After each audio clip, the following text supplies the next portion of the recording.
अध्यक्ष जी, आज रक्षक ही भक्षक बन चुके हैं और अगर उसका चेहरा कोई देखना चाहता हो तो आज के सरकार का चेहरा देख सकते हैं। जिस जनता ने लॉ एंड ऑर्डर के नाम पे सरकार को चुना था, वो आज अपने आप को ठगा हुआ महसूस कर रही है। अध्यक्ष जी, ये सरकार एक ऐसा असुर बन चुकी है जिसकी खुराक इस देश की महिलाएं, इस देश के युवा, इस देश के दलित, इस देश के पिछड़े, इस देश के प्रत्येक वो गरीब और किसान बन चुके हैं। अध्यक्ष जी, मैं नियम 56 में आपके समक्ष प्रयागराज में तत्कालिक जो घटना हुई उसके बारे में आपका ध्यान आकृष्ट करना चाहूंगी। अध्यक्ष जी, एक खटिक समाज जो कि अनुसूचित जाति का एक अभिन्न और एक जरूरी अंग है, उस समाज के 4 बच्चों को बेरहमी से मार दिया गया, उनको मौत के घाट उतार दिया गया। अध्यक्ष जी, भीषण ठंडी में मकर संक्रांति की शाम को उनके घर से 2 किलोमीटर की दूरी पे एक गंदे से तालाब में 4 शरीर वहां से, जिसमें एक 17 वर्षीय, एक 16 वर्षीय, एक 11 वर्षीय और एक 7 वर्षीय,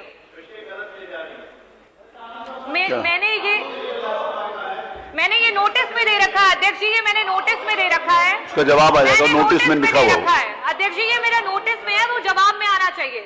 मेरा नोटिस है ये, अगर गलत होता तो उसे नोटिस रिजेक्ट हो जाता। उसका जवाब आएगा ना, मेरा ये नोटिस है। अध्यक्ष जी, आप मंत्री जी को बता दो, क्यों दिक्कत होती है सरकार? आप बोलिए, आप बोलिए, नहीं आता। आप बोलिए। खटिकों की मौतें हुई है, उसमें सरकार को क्यों दिक्कत होती है जवाब देने में? आप बताइए। अरे खटिक की अगर मौत हुई है तो जवाब दीजिए। 4 बच्चे मर गए, माँ की गुजर गई, आपको जवाब देने में क्यों पीड़ा हो रही है? आप बोलिए, पीड़ा हो रही है आपको?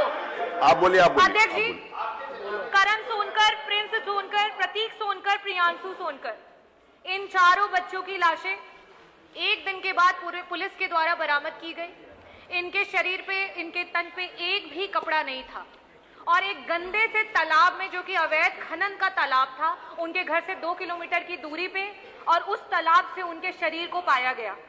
अध्यक्ष जी, इस पे अभी तक पुलिस के द्वारा कोई भी कार्यवाही नहीं की गई है। यहां तक कि ये बताया गया है कि ये 4 बच्चे पूरे नग्न होकर के इतनी भीषण ठंड में एक गंदे से तालाब में नहा रहे थे, जिसकी वजह से इनकी मृत्यु हो गई। ये बेहद शर्मसार करने वाला विषय है, जिस तरीके से सरकार इन 4 बच्चों की मृत्यु में पर्दा डालने का प्रयास कर रही है। दूसरा विषय मैंने अध्यक्ष जी नोटिस में दिया था, जिसमें पप्पू सोनकर और अरविंद सोनकर, जो कि एक शादी के समारोह के बाहर पाए गए और उनको पुलिस के द्वारा 26 जनवरी की रात को उठा लिया गया। 26 जनवरी की रात को उठाने के बाद 28 जनवरी को दोनों को गोली मार दी जाती है। अरविंद सोनकर आज जो है वो इस समय अस्पताल में भर्ती है। पप्पू सोनकर का बेहद खून बह जाता है और इसकी वजह से उसकी मृत्यु हो जाती है। अध्यक्ष जी, बार बार सरकार ये कहती है कि विपक्ष जो है वो अपराधियों का साथ देता है, लेकिन मैं आपके सामने आज ही अखबार में आया कि किस तरीके से हाई कोर्ट ने जो है सिस्टम पे चाबुक चलाया है और साथ ही साथ 30 तारीख को डीजीपी और अपर जो आपके मुख्य सचिव हैं गृह, उनको हाई कोर्ट ने तलब किया और मैं एज इट इज जो हाई कोर्ट ने कहा उसको रखना चाहूंगी कि इस कोर्ट के सामने अक्सर ऐसे मामले आते हैं जहां चोरी जैसे छोटे अपराधों में भी पुलिस जो है घटना में पुलिस एनकाउंटर बता करके अंधाधुंध फायरिंग करती है। ऐसा बर्ताव बिल्कुल गलत है, क्योंकि सजा देने का अधिकार सिर्फ कोर्ट का है और ना कि पुलिस का। भारत एक लोकतांत्रिक देश है जो कानून के शासन से चलता है, इसीलिए कार्यपालिका, विधायिका और न्यायपालिका के काम अलग अलग और अच्छी तरीके से तय है और पुलिस द्वारा न्यायपालिका के क्षेत्र में किसी भी दखल को बर्दाश्त नहीं किया जाएगा।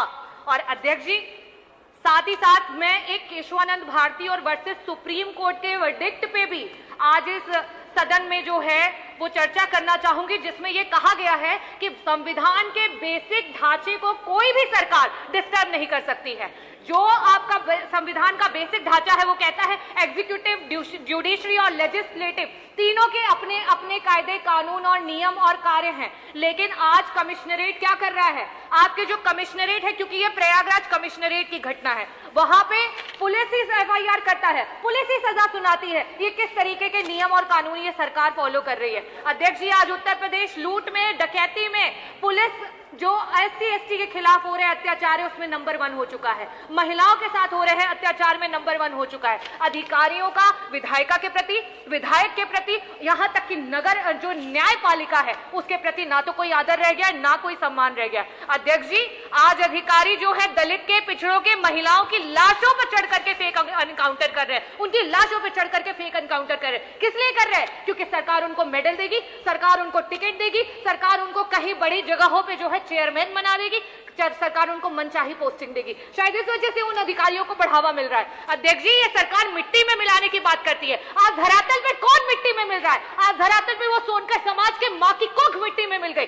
आज वो मेरठ में जो हमारी बेटी जिसकी आबरू लूट ली गई, उसकी आबरू मिट्टी में मिल गई, उसकी मां को मार दिया गया, उसकी मां मिट्टी में मिल गई। अध्यक्ष जी, मैं पूछना चाहती हूँ, ये सरकार माफियाओं को मिट्टी में मिलाने की बात करती है। हमारे मंत्री जी, संसदीय कार्य मंत्री जी, शाहजहांपुर का मामला है, शायद आपको पता होगा। एक सब्जी विक्रेता अंचल कुमार सब्जी बेच रहा था, उससे यह पूछा जाता है कि तुम्हारा बाप कौन है? बताओ, तुम्हारा बाप ठाकुर है कि तुम्हारा बाप जाटो है? ये बोल बोल करके उसको लाठी मारी जाती है। इन जैसे लोगों के मनोबल को आप लोगों ने मिट्टी में मिला दिया।